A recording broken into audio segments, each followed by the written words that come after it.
saya akan membahas tentang hukum lingkungan dengan tema prinsip-prinsip pembangunan berkelanjutan pada Deklarasi Rio tentang Lingkungan Hidup dan Pembangunan atau The Earth Charter. Baik, selanjutnya kita akan membahas tentang Deklarasi Rio, Lingkungan Hidup dan Pembangunan.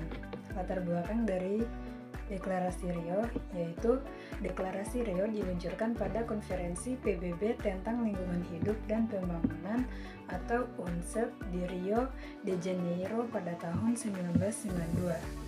Tujuan dari Deklarasi Rio yaitu deklarasi ini bertujuan untuk menetapkan prinsip-prinsip dasar bagi pembangunan yang berkelanjutan global. Dan isi dari Deklarasi Rio ini berisi 27 prinsip yang mencangkup berbagai aspek lingkungan dan pembangunan. Langsung saja di prinsip pertama, yaitu menghormati dan memelihara komunitas kehidupan.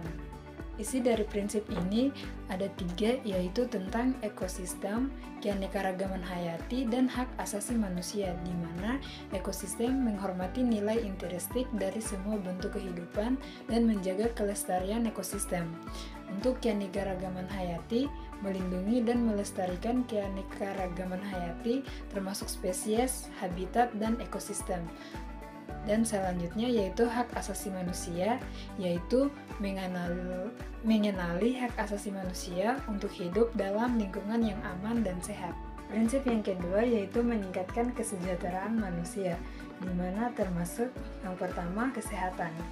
Menjamin akses universal terhadap pelayanan kesehatan dan meningkatkan kualitas hidup. Yang kedua adalah pendidikan, meningkatkan akses dan kualitas pendidikan untuk semua termasuk edukasi tentang lingkungan. Yang ketiga adalah keadilan sosial, mempromosikan keadilan sosial termasuk pengentasan kemiskinan dan pengurangan kesenjangan. Keempat adalah kesetaraan gender, mempromosikan kesetaraan gender dan pemberdayaan perempuan dalam pembangunan berkelanjutan. Prinsip yang ketiga yaitu melestarikan keanekaragaman hayati, di mana termasuk konservasi, yaitu melestarikan dan memulihkan keanekaragaman hayati termasuk spesies, habitat, dan ekosistem.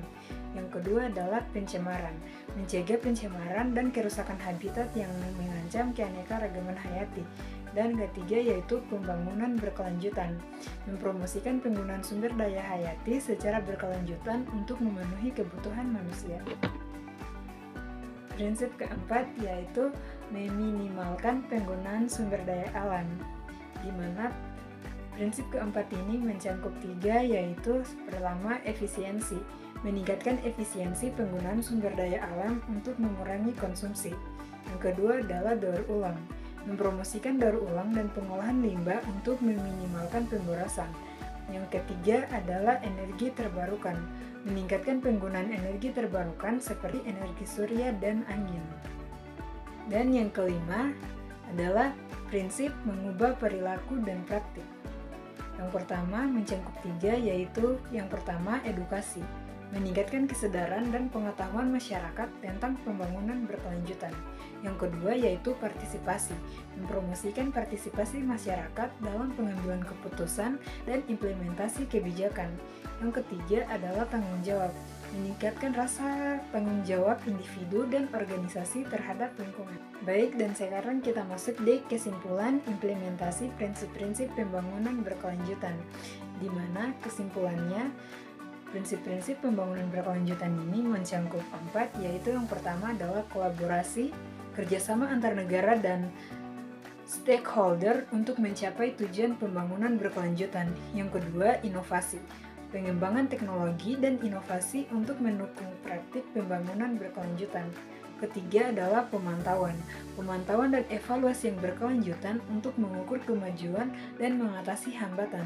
Yang keempat, tujuan-tujuannya, yaitu mencapai tujuan pembangunan berkelanjutan global termasuk SDG, Sustainable Development Goals. Baik, itulah penjelasan singkat saya tentang prinsip-prinsip pembangunan berkelanjutan pada Deklarasi Rio tentang lingkungan hidup dan pembangunan atau The Earth Charter.